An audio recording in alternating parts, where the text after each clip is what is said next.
ready? No.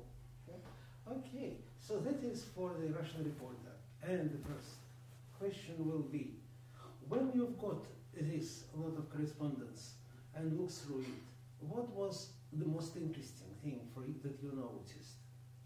And does it have any value for society, or it's mainly bureaucratic correspondence?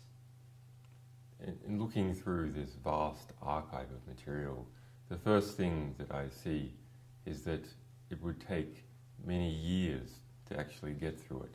In fact, reading one book length worth of material per day, it would take over 7 years to read this material.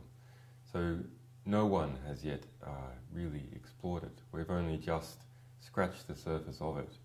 But in that review, we see that the Hillary Clinton has tasked the American diplomatic corps to act as spies in the United Nations. Normally this is a job that is reserved for the CIA or the National Security Agency, people operating under diplomatic cover in some way but who are not diplomats themselves. But Hillary Clinton has decided to breach that covenant and turn diplomats and associated officers into spies.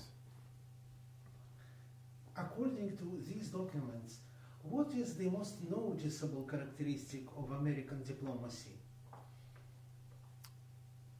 The most notable for me is not any one instance, rather it is the vast collection of diplomatic efforts that are designed to push the interests of big companies and big government departments in the United States around the world. And it is a relentless effort in many countries. In particular, small countries show the best kind of reportage. In the bigger embassies, such as embassies in Moscow or London and Paris, the ambassadors tend to be quite careful in what they write. But in the smaller embassies, things tend to be more unvarnished. And we see there the local political population or local business leaders trying very hard to curry favour with the United States presence. Did you find any compromising facts about Russia? Or maybe it's just the reputation of American foreign policy will suffer losses because of this publication? Well, there are a number of reports in there of people going into American embassies and talking about their colleagues. And sometimes that is people speaking about corrupt Russian businessmen or allegations of corruption by Russian generals. And of course the view of the American ambassadors themselves about what the state of Russian affairs is. But generally I see that it's mainly the US presence and how it operates, and also the actions of the puppet states that it has, or the American client states.